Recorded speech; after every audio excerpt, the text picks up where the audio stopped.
heads of civil service, members of the Diplomatic Corps, Chairman, National Assembly Service Commission, and Commissioners, Clerk to the National Assembly, Deputy Clerk to the National Assembly, Clerk of the Senate, and Clerk of the House of Representatives, Secretaries of Directorates of the National Assembly, Head of Security Agencies here present, Head of all federal government parastatals, National Assembly management staff, invited guests, ladies and gentlemen. A call to unity and progress of the Federal Republic of Nigeria. As a testament to our enduring democracy and the collective aspirations of our great nation, we gather in this venerable chamber where the echoes of democracy resonate with the hopes and dreams of our people. Together, we stand on the cusp of transformation, eager to turn these hopes and dreams into a living reality for the good people of this nation. To put the bows and joints in turning these aspirations into tangible outcomes is our esteemed colleague, a member of the National Assembly, distinguished senator, an indomitable statesman, who today, by the grace of God, happens to be the first ambassador of the National Assembly to become the president and commander-in-chief of the armed forces of the Federal Republic of Nigeria, His Excellency Senator Bola Ahmed Tinubu, GCFR. So we welcome you.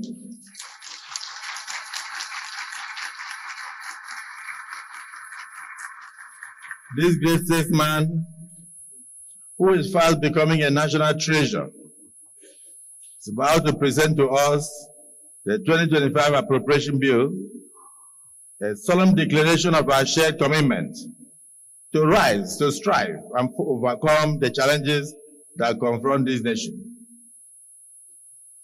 The challenges he met when he assumed duties in 2023, very daunting. And he has done his best, and today he's bringing a blueprint to ensure the stability of this country, economically and otherwise, and to bequeath a better future to generations unborn. Mr. President, on behalf of my colleagues in both chambers, I extend a heartfelt welcome to you. We also recognize the presence of our esteemed Vice President, Senator Kashim Shettima, GCUN, our Secretary to Government, George Akume, the Minister of Finance and Coordinating Minister of the Economy, Mr. Adebayo Olawale Edu, the Honorable Minister of Budget and Economic Planning, distinguished Senator Abubakar Atiku Bagudu, the Honorable Minister of the Federal Capital Territory, His Excellency Chief Nyesom Wike, CON, Mr. Project, the Chief of Staff to the President, as earlier stated, and all members of your delegation from the Federal Executive Council, along with your entire entourage. Your Excellency, your leadership shines like a beacon of hope, illuminating our path forward in these challenging times. As you profoundly stated, and I want to quote, "A nation is built not merely by the bricks and mortar of its structures, but by the resilience and determination of its people," unquote. This truth resonates deeply, reminding us that it is the spirit of our citizens that defines our nation, and not just the infrastructure and edifices that we construct on a daily basis. Under your administration, we have witnessed remarkable strides in economic reforms, aimed at enhancing our nation's stability and growth.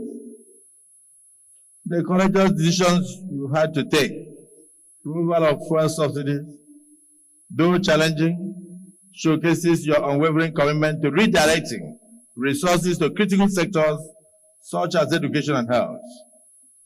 Your collaboration with the Central Bank has culminated in an environment ripe for investment, and your focus on infrastructural development reflects a visionary commitment to improving the connectivity that fuels any nation's economy. Furthermore, your initiatives to strengthen our security framework stand as a testament to resolving and tackling the pressing challenges of our times. We commend your tireless efforts, along with those of our brave men and women in uniform, for liberating our lands from the grip of terror. I dare say that today, no community in Nigeria is under the flag of Boko Haram, a monumental achievement that we must celebrate with you. The reduction in kidnapping incidents and the neutralization of over thousands of terrorists and insurgents remain another major testament to your patriotic zeal, your strength, and your determination to change the future of this country. Your dedication to fostering international relations paves the way for fruitful partnerships that will propel our nation forward. We are witnessing a resurgence in foreign direct investment, made possible by your visionary directives that ease the visa processes for Nigerians traveling to other countries. We are now beginning to have respect internationally. And at the same time, we welcome investors and tourists alike to our country. Your innovative approach in our different embassies and the Ministry of Foreign Affairs have opened new doors for Nigerians and its people. Today, Nigerians can get visa on arrival in many countries in the world. And for these diplomatic shuttles that have shown results, we thank you. The introduction of social welfare programs embodies your unwavering belief in uplifting the living standards of the ordinary citizens of this country. You remind us, sir, that our nation is not merely constructed on bricks and mortar, as you always say, but the resilience and determination of our people. Nigerians are taking notice of all your remarkable achievements, sir. You may not know this because the villa is very lonely. You have doubled and aggregated government revenues to over 18.3 trillion, reduced debt servicing expenditures from 97% of our income, which we use for debt servicing. Today we have reduced it to 68%. 68%. We have fulfilled $7.5 billion in foreign exchange obligations. $7.5 billion in foreign exchange obligations. We have increased oil production to about 1.8 million barrels per day, something you met at 900. We have launched the compressed natural gas initiative in order to ensure clean energy for Nigerians and ease of movement across the country. Your administration has processed over 45.6 billion naira worth of student loans, something that we used to hear of in other countries.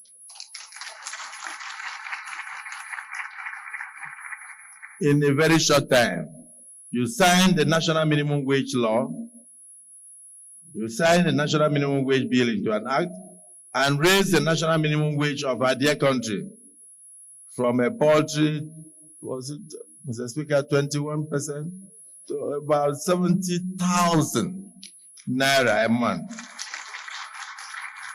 And I want to thank our governors who followed suit and raised the bar, some 85,000, some 95,000, and still going, which shows the care that you have given direction that we should give to the vulnerable and the less privileged in our society.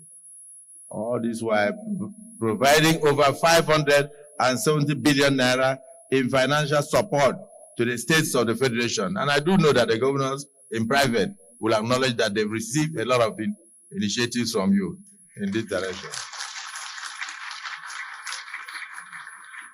Mr. President, we commend you on your groundbreaking tax reform initiatives.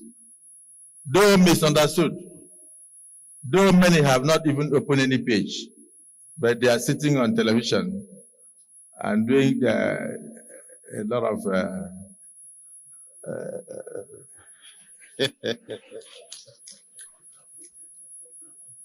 just to assure you, sir, that the 4 tax reform bills, the Joint Revenue Board of Nigeria Establishment Bill 2024, Nigeria Revenue Service, in fact, as I'm mentioning the bills now, many of them will be shocked because they never even knew.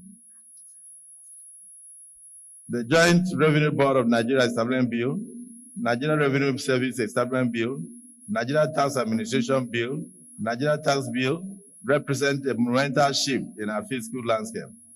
It is disheartening that those who have not yet taken time to understand the initiative, the focus, are the ones shouting the loudest as critics.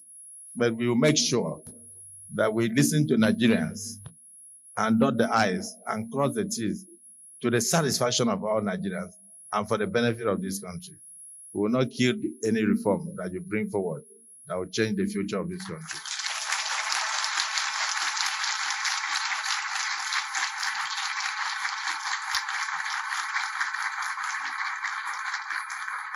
We cannot do the same thing over and over and expect a different result. And therefore, I urge all Nigerians, especially those in public offices, to engage with these vital reforms thoughtfully, very thoughtfully.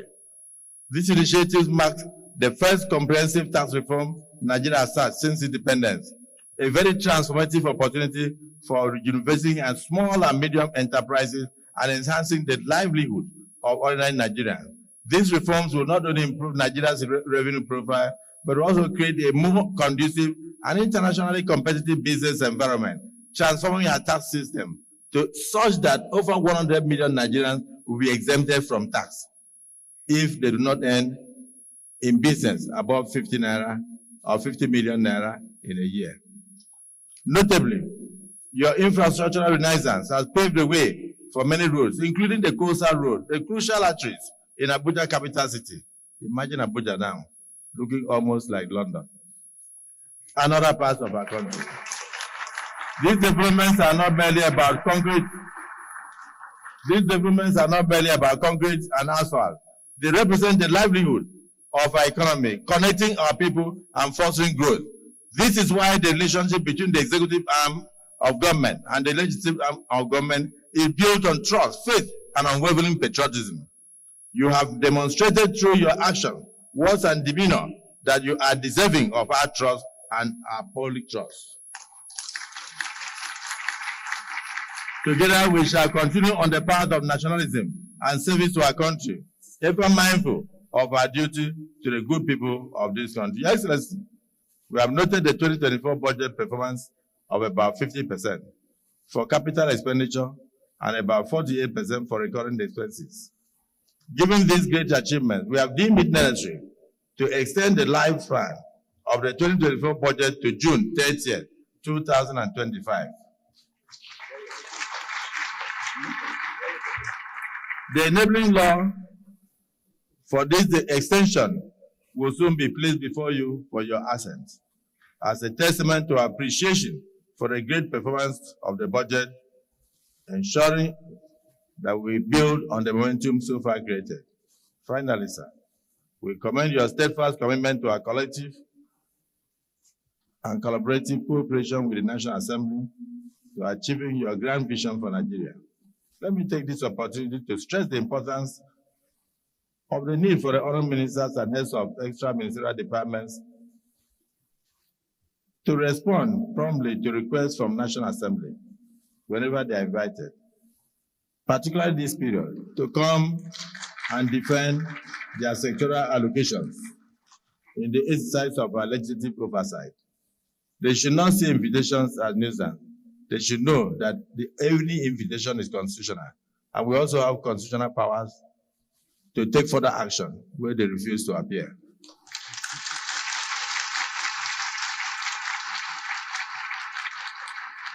So, Mr. President, I wish to caution some of the ministers who are intransigent and who do not give respect to this hollow chamber, the only place that shows democracy in the world. It is the National Assembly. So those who disregard invitations from National Assembly are not Democrats and therefore have no place in your government. We so submit, Mr. President.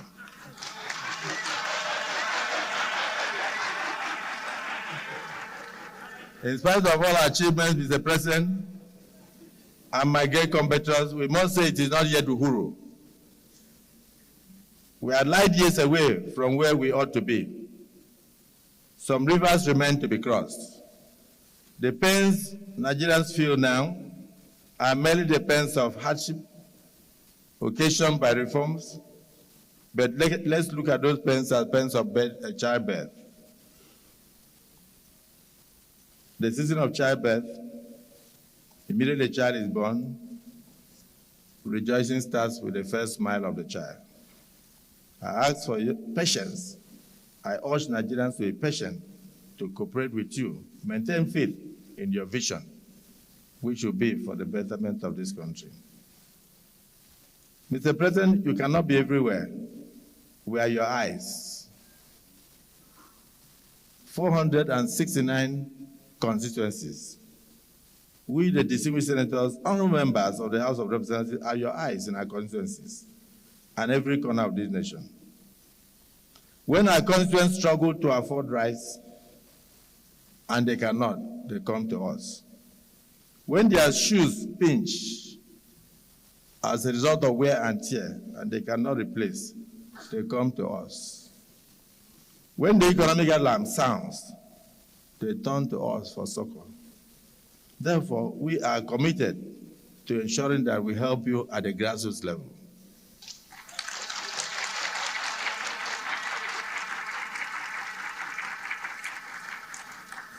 Let no one attempt to bring the counsel of Ahithophel to bear that constituency projects are scams. They are not.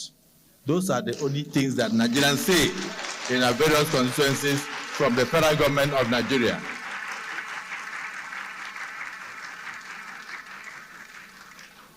So I want to take a moment to appreciate the tireless efforts of the National Assembly members, both the senators and House of Representatives, who struggle on a daily basis to use their personal finances in order to help Mr. President when he is not available.